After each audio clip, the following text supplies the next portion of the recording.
What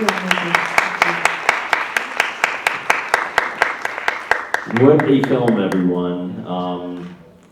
I have seen a lot of films over the past 10 years being an executive director of this festival, and this one definitely stands out as one of the best I have seen, with a message that I think touches everybody in this room and everybody around the world. So another round of applause for the filmmakers.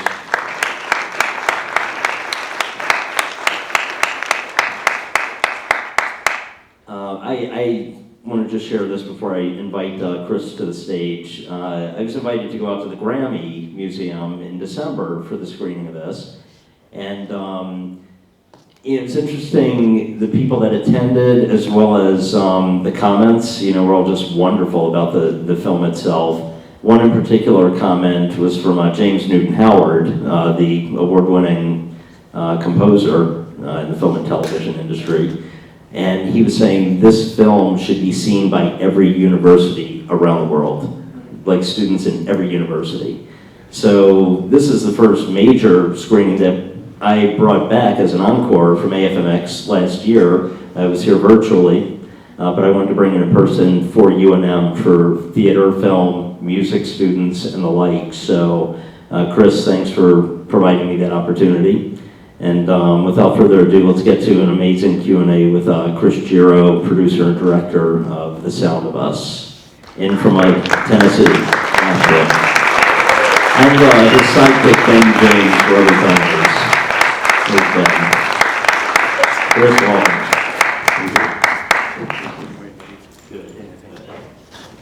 So yeah, let's get right into Q&A here. And Chris and I have known each other since 2016, and when it comes to thoughtfulness in filmmaking and producing, he's one of the best in the business.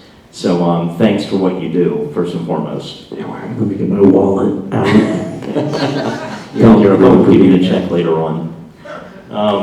This is a huge film with a gigantic message, conceived and created in one of the most chaotic times in the history of mankind, the pandemic.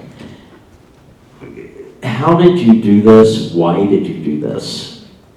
Why did you make this film in particular?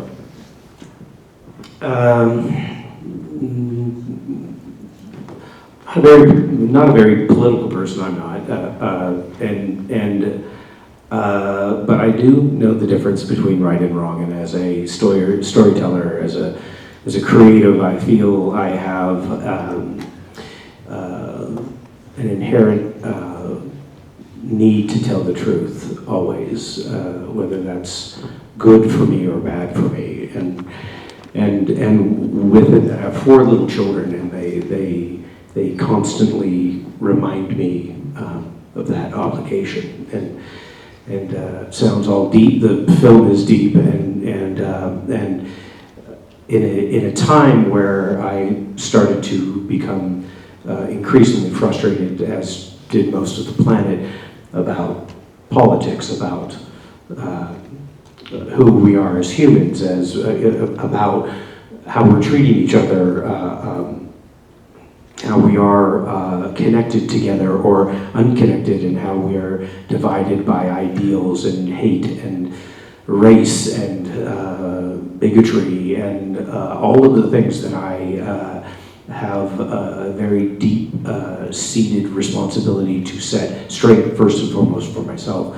I'm a musician. That's what I do for a living, and I very quickly realized, with the help of my 11-year-old son, who saw me quite unhappy through the pandemic, very frustrated that I couldn't do what I do, very frustrated that we were, in my mind, falling apart, and as a civilization, unable to tell the truth, unable to communicate, unable to be empathetic. A lot of the things that we know better to do as humans was getting lost in a lot of turbulence, and so one night suggested to me, as I was probably using inappropriate language, looking at the news, and said, you know what to do. Why don't you get out and do it. And so it actually energized me and supercharged me and my group to take what we do, what we know.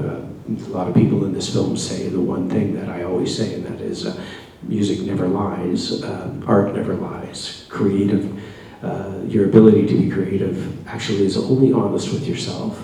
And within that, we have a responsibility to tell the truth. I do that through what I do, and so therefore, we decided to make this film, and we realized very quickly that this idea had never been broached in this vector before, and therefore this became the result of it.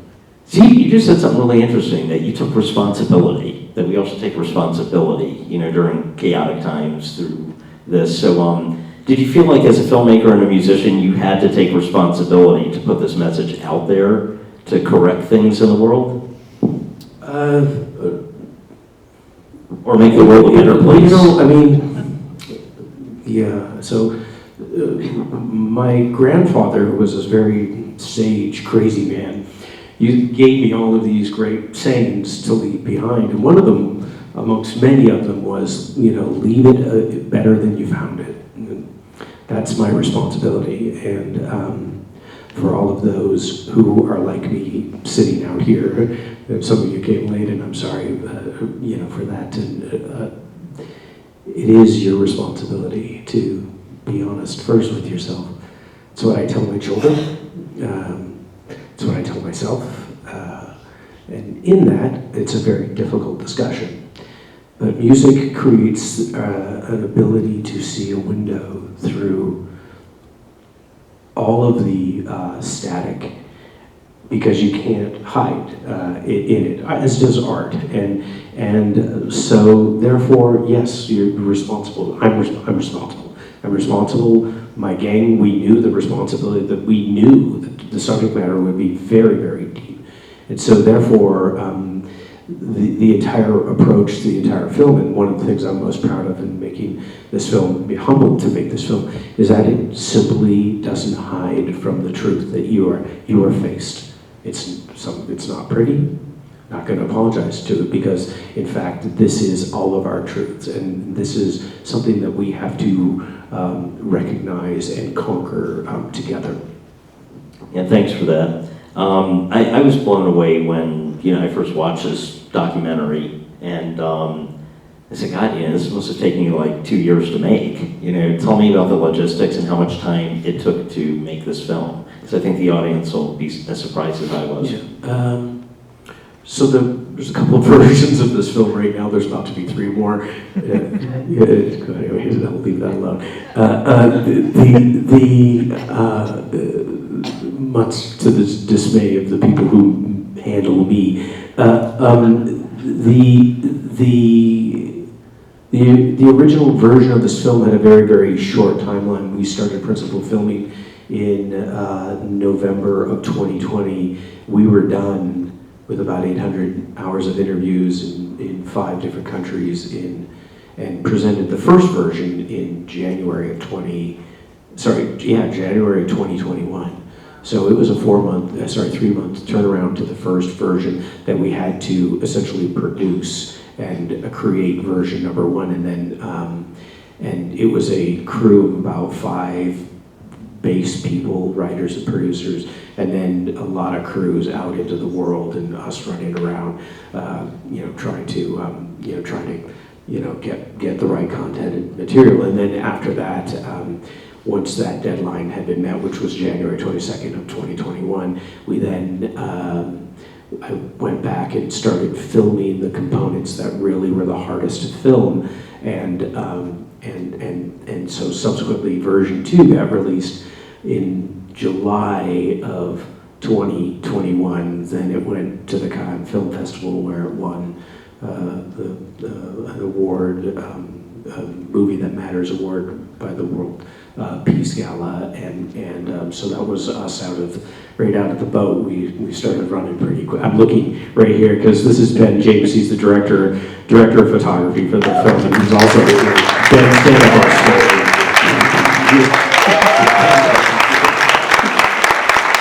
Ben has not to take credit for this film, but Ben did most of the work.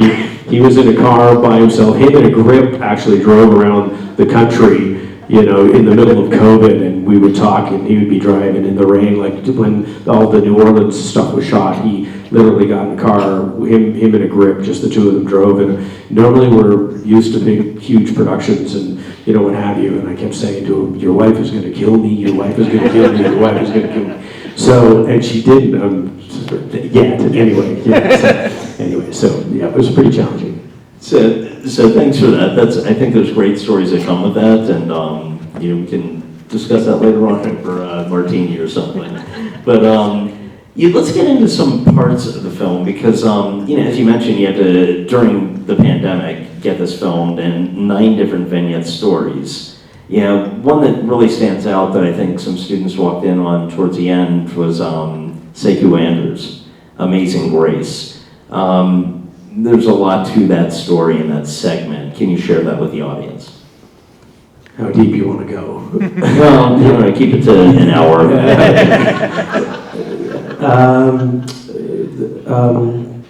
The Amazing Grace segment was actually the initial idea for the entire film for me. Long story, but I was working on a record, producing a record in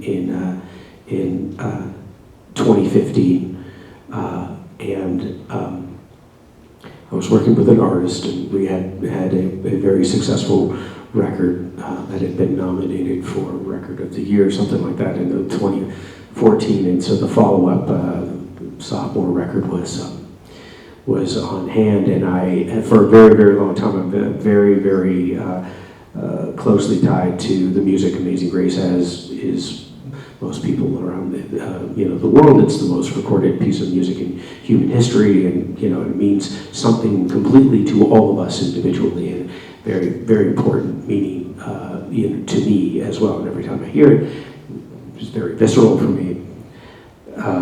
So I had this fantastic idea to go in and write an arrangement. We recorded it with I live in Nashville, Tennessee. We recorded it with the Nashville Symphony. I was all proud of myself because, you know, it was big and glorious, and it was kind of a follow-up to this one big arrangement that we had done previously on his record. We sat down, we played it, and he hated it. And at the same time, and he didn't hate it because of what it represented or anything like that. He hated it because it didn't connect to him. It was connecting to me. And, you know, the old saying is, producer's the genius on the first record, friend on the second, gone on the third. I was just in the second record, but then was gone on the third. Anyway, so now we're way off track. Anyway, sorry. I'm telling you, there's a story line we're getting closer. Yeah. Anyway, the man who produced that record, who mixed that record, is Moogie Canazio, who's sitting right there, and Moogie stand up too. He also worked on the sound of us as well. Anyway, so Moogie could attest to the challenges of that record. Anyway, so Moogie's pretty famous. You don't know how famous. You'll find out tomorrow because he's on the same panel as I am. So, for tomorrow. Anyway, So the power of music tomorrow, 3 p.m., National Hispanic Cultural Center. Moogie Canazio, Chris Gero, and Bob Divney. And so all that to be said, there's this really, really long story about why I'm connected to that piece of music, which I don't have time to go into, but I really felt the need to understand the piece of music. So I actually started, while we were recording this piece of music, I was fighting with the artist about recording it. I was also really big, I was very committed to make this piece of music wind up on the record. And at the same time, my father was dying, and I started really kind of going deep into why I was so connected to it, and then I started historically going into the piece of music itself. And most people don't really understand the entire historical sphere of how that poem was written, and the man who wrote it, and then subsequently how that very, very later became a piece of music,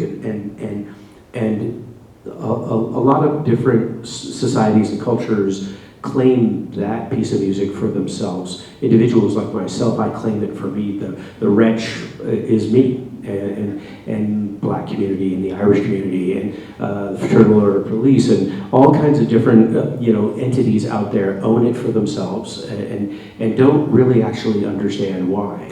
And when you start to dissect the fact that the gentleman who wrote the poem, John Newton, was a longtime slave trader. He was writing to repent a long time after he was a slave trader. Yet he still continued to support and fund the slave trade, even though he had stopped and went into the clergy, the Church of England. He still was supporting the slave trade, and it took him a really, really long time to sort that out for himself. And then subsequently, toward the end of his life, he was a big abolitionist toward the end of slavery. It took the United States another 60 or so odd years in the Civil War to get to that place, and quite frankly, in my mind, it still exists in the overwhelming perspective. And so, a long story, try to cut it very short. My father and I had this very, very interesting relationship in which we were very close for until I was about 10, and then he disappeared for about 30 years of my life, and then showed up those 10 until he died, and he wanted to repent the entire time. And I was writing this composition, and I was trying to get to the bottom of the why me.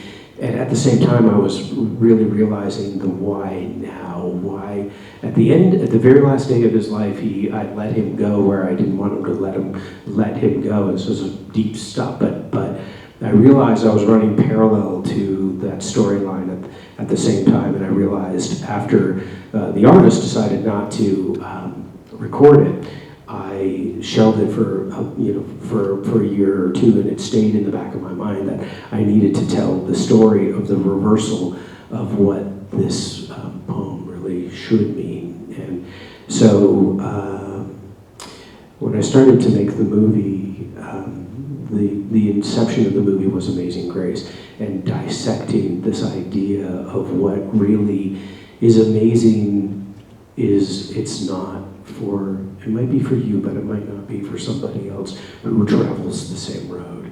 And again, this is about responsibility. My responsibility to be truthful to myself. My responsibility is to see wrong and to call it wrong, and do something in the now when it's wrong in the now, not 40 years after I know it's wrong, not 30 years after my father had disappeared. It's the now that's required. And so I wanted to dissect this sacred piece of music so that we could recreate it to be accepted for all of us. So when I sat down, I wanted it to be very aggressive. I wanted it to be very big and bold and hard and very impactful. And I wanted it to be spoken and not sung. And I wanted it to be delivered in a manner in which you had no choice but to accept it in an entirely different framework, so that you walk away saying, I never knew what I just simply never knew. So Sekou Andrews, who's the slam poet, who's this genius, it was one take shot. Ben was in LA. I was actually directing it from the comforts of my home in a Zoom call, and we shot it one take. It's 7 minutes. We did the read down, again over a Zoom call, and we all cried. And when we shot it, it was way out of focus. He was all over the place, and I just said, "Stop. We're done. We're done." And that's what you see. Yeah. Thanks for that, because that's an amazing piece of artwork and filmmaking. Another piece of the filmmaking that I really admire that I think is really interesting is, can you share a little bit about Sarah McLachlan and the choice of song and why you decided to shoot it in black and white, and also it was so close up. We want to hear a little bit about the decision making and the producing and directing of that. Yeah. Thank you. Smile was the last segment that we filmed.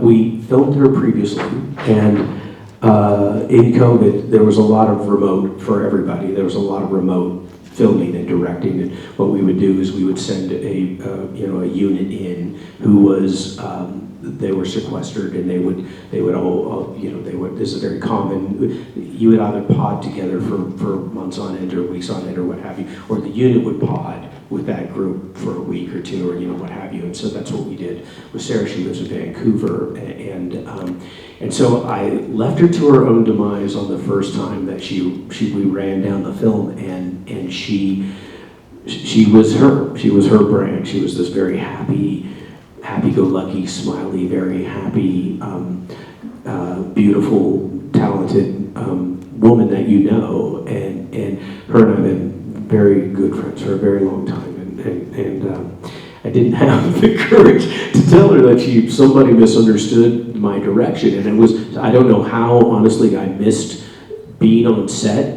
I can blame it on anything, but it was probably, I'm a squirrel at best, and I was probably someplace else, and you're not even paying attention, but I completely missed the shoot, and as subsequently, we spent a bunch of time and money and her time, and we got it wrong, and I didn't have the courage to tell her that I needed her to reshoot it, so I got super drunk one night, and I called her on the phone, and I just said, I don't know how to tell you this, and she was like, you hate it, and I was like, I hate it, and so she was like, then get on a plane and come up here and tell me what you want to do, and we at that time. The Canadian border, I'm Canadian, the Canadian border wasn't open, not 8 months ago or whatever, so there was just no pulling off what we need to pull off. So we potted up another unit, we let them sit there, and then, I kind of prepared her for the shoot, and the point of the matter was, it was the last segment that we filmed, and in it took me a good year of filming, give or take, again, I'm looking at Ben, of really realizing the intimacy of what I really wanted to shoot. So if you look at Sekou's the second to last, and then Sarah's the last segment, I would go back and reshoot every segment like I shot Sarah's, because it creates this sense of horror, of intimacy that you just cannot escape. And I wanted to kind of convey this message of, it's okay not to be okay. It's okay to completely be off-brand. It's okay in the world that we're in right now that it's hard and life's hard, and it's going to be okay, and you're going to be okay. And more so as a celebrity, as a woman, as a mother, it's okay to suffer, and it's okay for that to happen on the outside. So I told her, no makeup, or just really stark. I really wanted her completely outside of her skin. And I remember at one point she was like, oh no, you're like that serious, because the camera was literally just a couple inches from her face. And we didn't do very many takes either, because it was quite uncomfortable for her, but I wanted her to crack. And I wanted the viewer to realize that, hey, this is me, and I have to process what I'm seeing, because I only see her one way, and now I'm realizing that in the vulnerability of this is what I connect to. And again, this is about honesty. So if I had my way, I'd reshoot the entire film exactly that way, but that's not the way it goes now, but that's how that went down. Yeah, appreciate that. One thing that strikes me about the film is the highlights on education, with Sarah and her school, and just, young choirs and the like. Yeah, talk about the importance, especially with students here, of why the sound of music is important, for the world and for future generations. Yeah. How many of your students, raise your hands, please? Oh, hope I love you. This must be credit related.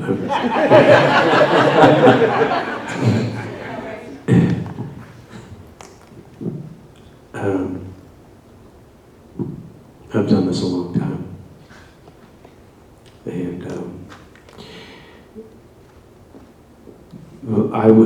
like to invite you to see the film in its entirety for those of you who walked in. We'll make that happen. We can make that happen. Absolutely.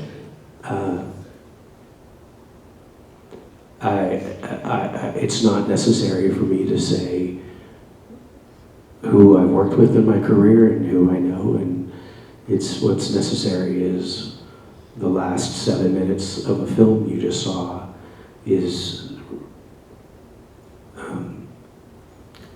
represents everything that should represent what you are as people from this moment forward, moving forward. Your responsibility, no matter what you do in life, is to be true and to be good to each other. Music gives you that gateway to do that. Gives you that pathway, gives you that ability to be true to yourself. It allows you to speak free, allows you to be empathetic, to be gracious and grateful. I started very young as an artist and got caught up in the machinery of what I thought I should be. And it took a really long time for me to figure out what I needed to be. And this is the 35 years of what I do as a gift, really, to myself, to be as honest as I can in the craft that I make. That's why it's important, I think, to anyone who believes in the things that I believe in, who champion this craft that I spent my life doing. Own that for yourself. Own the importance of it, and I don't leave this as a. I've been given the gift of having very positive influences and very negative role models in my life. And the world is full of both. And take from it what is good and leave something better behind. That's beautiful. Thank you, Chris. Do you feel, how do you balance being a director and a composer? You're a musician and a filmmaker. How do you balance the two when it comes to the decision-making process? How much of the composition and the music throughout the film was your composition? About 95% of it, yeah, about 95%. It's funny you say that. I have a really bad habit of wanting to compose everything that I film, and so that is a very selfish perspective.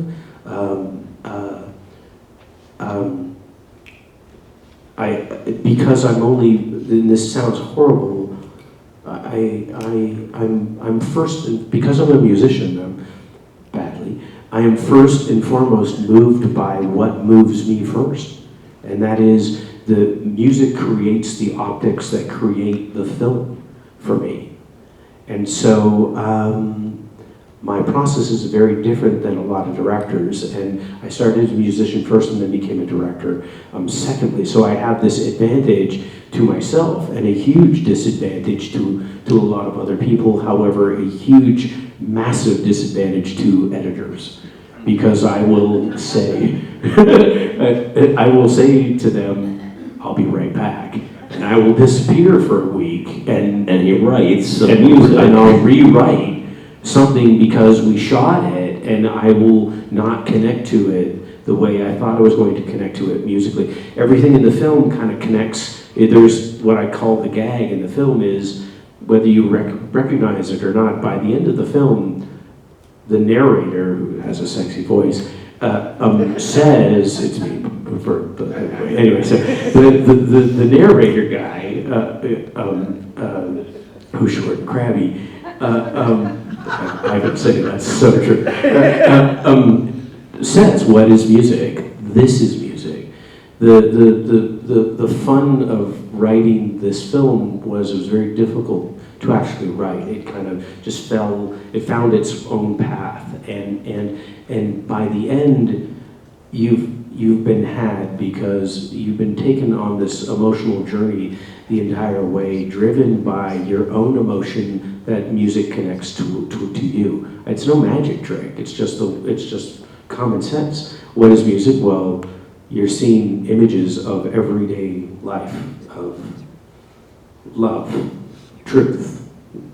So, as a composer, I get to drive that home. Even when I start thinking of narrative films, or mostly I've done documentaries, everything I do, I write the music first, and if I'm not connected to an overarching theme to the film, I won't start it. And so, but then I'll go back and we'll see a segment, and I'll say, I don't feel this, I'll be right back. And then, the editors that have been working countless hours on trying to get to a place where I think is okay, they have to start all over again. And so there was on this film, there was a dartboard with my picture on it with a bunch of holes in it. Anyway, I don't know how it got there or what. I appreciate that. I wish I was here to throw some darts. Just kidding. We're dear friends. Let's take a few questions from the audience. Who has a question for Chris? Frank. Yes, sir. I was saying outside. I was saying. I think it's on. Sound. I was saying I was outside with Kieran, and that when the film started, about 5 minutes in, I had to go to the bathroom, but I had to hold it for 2 hours. So thank you. You've been fantastic, beautiful film. I guess one, I don't know if it came up early on, but one's kind of professional, one is personal. What was the relationship to get this film made with Yamaha? How did you talk to them about this is what I want to do? And the second is, you mentioned your father. What would it be like if he watched this film and you were with him? Oh, well, sorry, we haven't met yet. What's your name? Frank. Frank. Yeah. I hate you, Frank, already. For both questions, to be honest. Sorry. Yeah.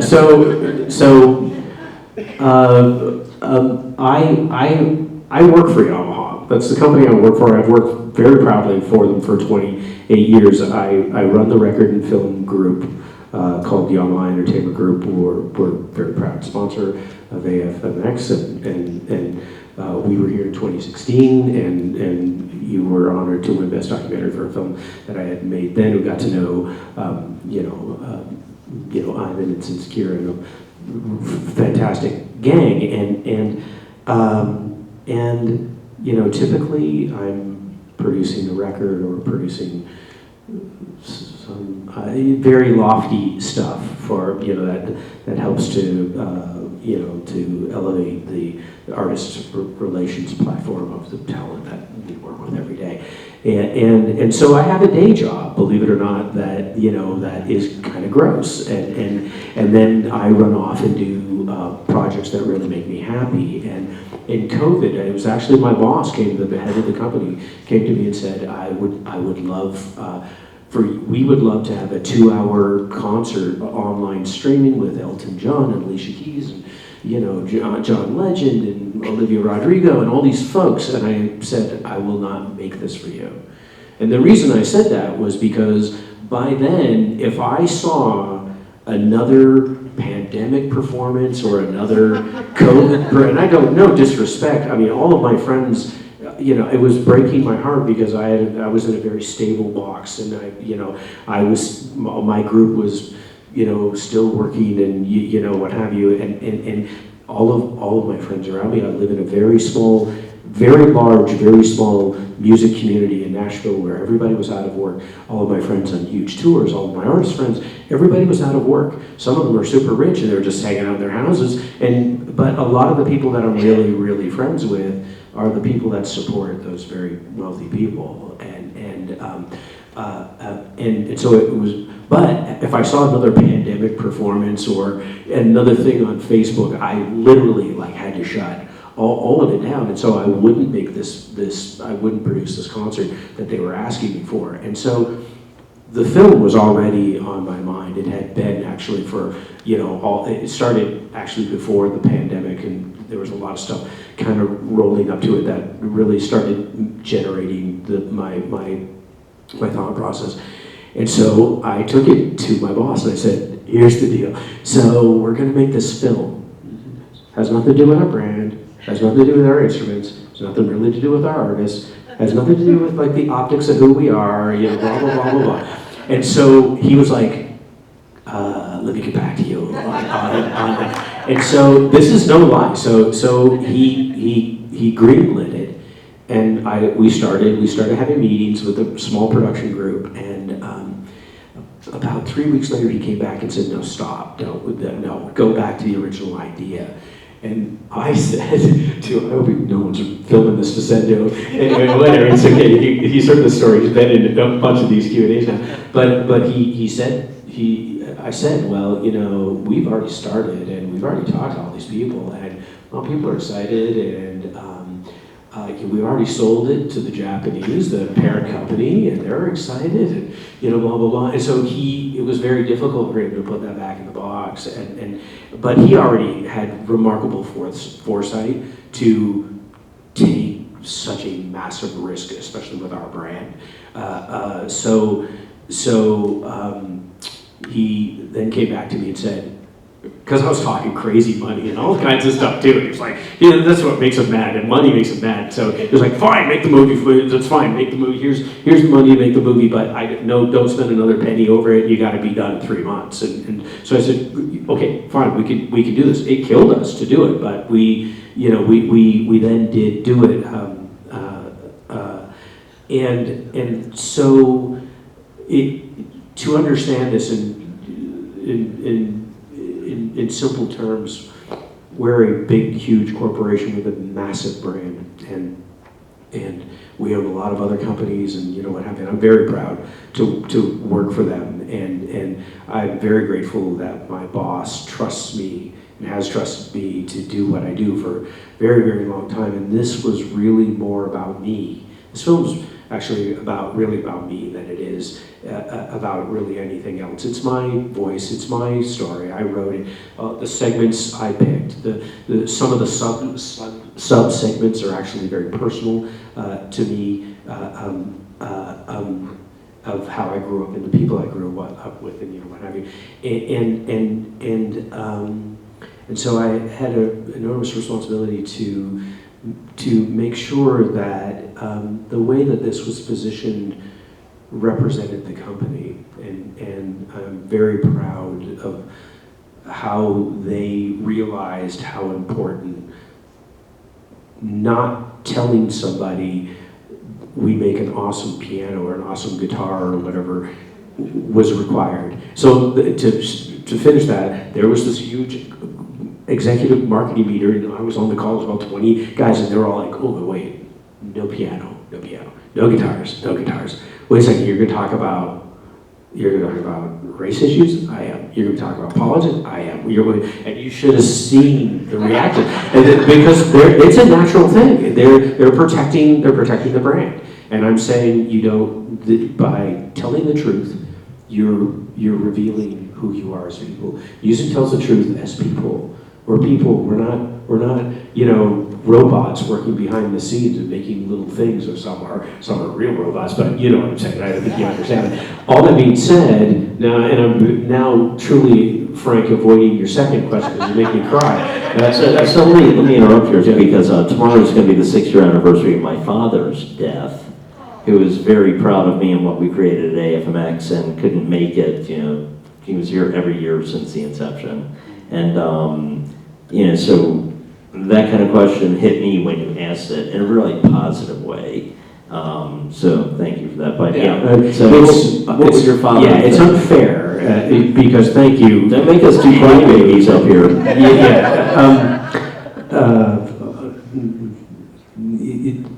I spent 10 years never letting him tell me why he had disappeared. And I'm a creative, and so everything is like right here. You don't have to guess what mood I'm in because you can see it coming.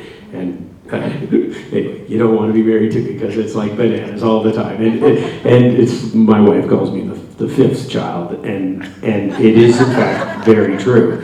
But I'm constantly, for the good and the bad, I constantly feel everything that I do. And I was very proud of a very hard life to get here. I don't get asked to actually speak at a lot of concerts because I often, in telling the truth, I just kind of say follow your path. When I was 17, I actually was 4 months in college, and Hollywood came calling, and I thought that would be smarter for me, and I never looked back. My father was a double PhD and hated that about my decision, and sometimes, very rarely, sometimes that comes calling. However, it was a rough go for me, and it doesn't happen for everybody, and it didn't happen because of my talent. It happened because of my tenacity. You fall and you get up, and you fall and you get up, and you fall and you get up, and including making this movie, including where this movie sits right now out in the world. You just keep going and you keep going, you keep going, you believe in yourself, because it's the long known adage that nobody else will. People around you will and they'll believe in you, but only you get to own how much you need to own yourself, because it's lonely and the criticisms come and the hurt comes and the rejection comes, and it's lonely. That all being said, my father, by then, when he came back into my life, I was already very established in what I do, and I use that honestly to really leverage my relationship with him, to be very frank with you, and because I wanted it, and he was a dear, sweet man, and one day he said to me, what do you want to do now? And I said, just want to make movies, I think, and I think he'd be happy. Yeah. Thank you. Thanks, Chris. We have time for one more question. Lorraine, we're going to close it out with Lorraine. Lorraine Montez, she's actually going to be the moderator for the Power of Music tomorrow with these three amazing industry professionals. Lorraine. Thank you, and I hope to see everybody there because it's going to be amazing.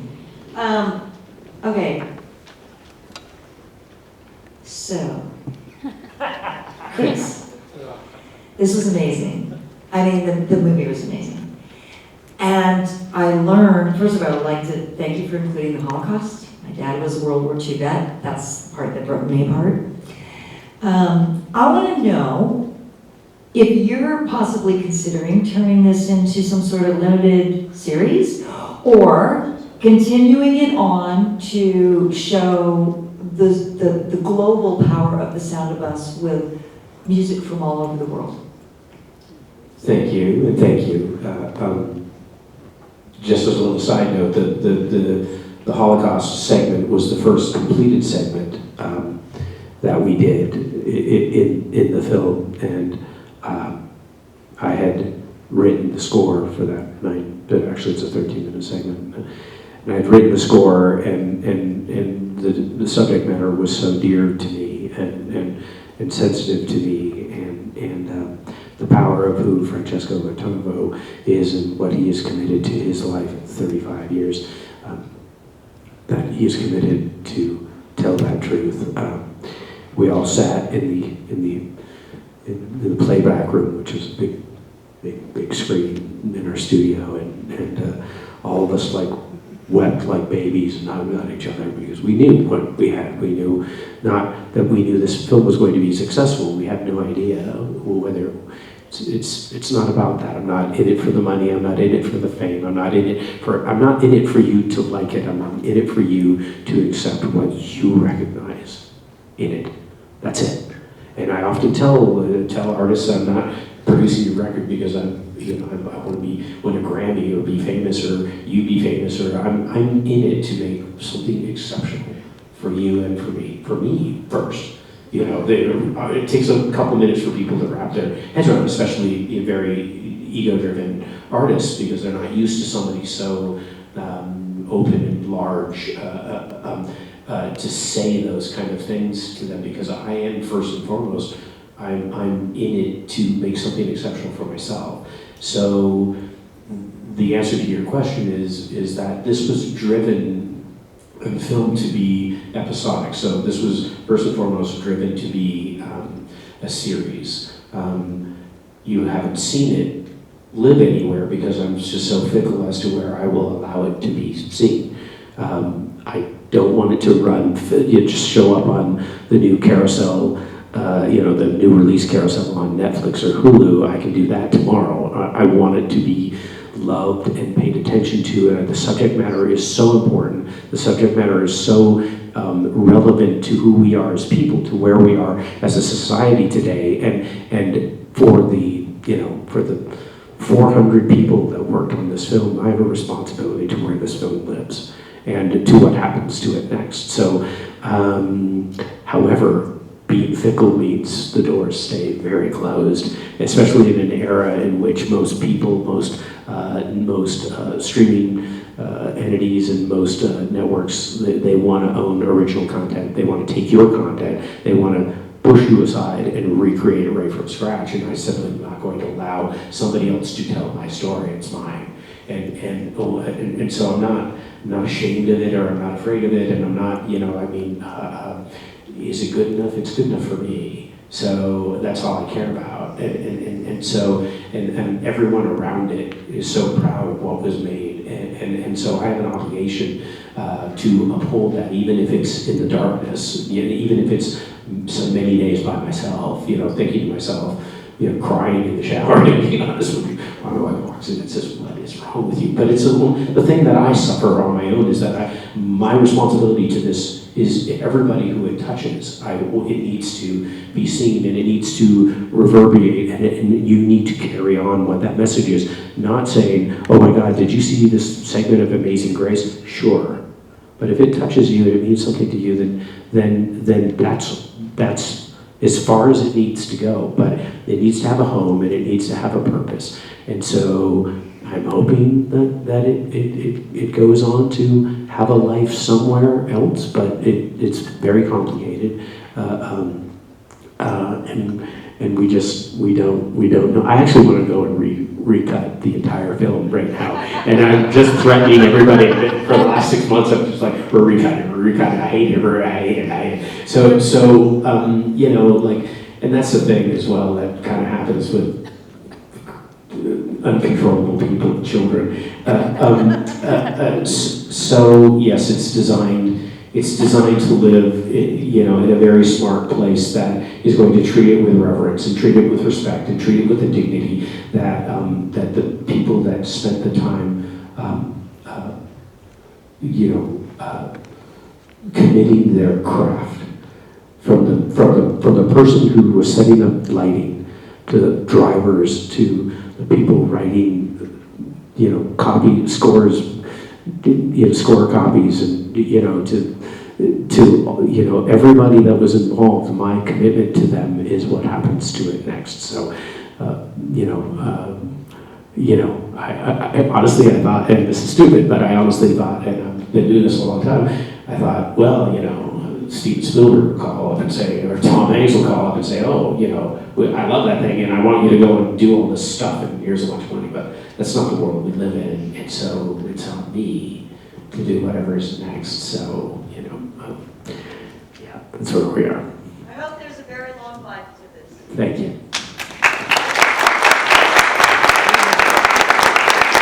And with that, I can assure you there will be a very long life of this. Ladies and gentlemen, thank you for everybody who attended The Sound of Us. Chris, thank you. Ben, thank you for being here. AFMX volunteers, please thank them, all our special guests. Tomorrow, we have a movie tonight, right after this, 7:30, Run, Raven, Run, which is an incredible story about the gypsy music and the history of the gypsies in Europe coming to America through the music. Tomorrow, big day at the National Hispanic Cultural Center, starting at 9:30 with shorts and music videos, dance videos, and the like. And it's tomorrow marketing for movies. So Frank, James Glover, I don't think he is here, and Karen Criswell, incredible panel. Going to talk about how to market your movie. And in the afternoon, 3 o'clock, once again, The Power of Music, Mugi Canazio, Bob Divney, Chris Gero. And it's going to be a sensational day and rest of the week at NHCC. So all of the students get a pass. There's some out front if you don't have one. Come to the festival this weekend. You are going to be educated. You may learn more at one of these events than you do in class. No offense to the teachers. But it's, in my business, it's all about relationships. And there are some amazing ones that are built here at AFMX. So please turn out, network. We're happy to introduce you to whoever you want to meet. And thank you very much for attending The Sound of Us. Chris, thanks again. Thank you, everybody. Thank you, guys.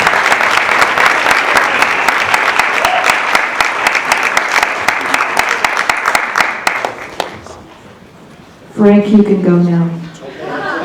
We'll come back in a half an hour.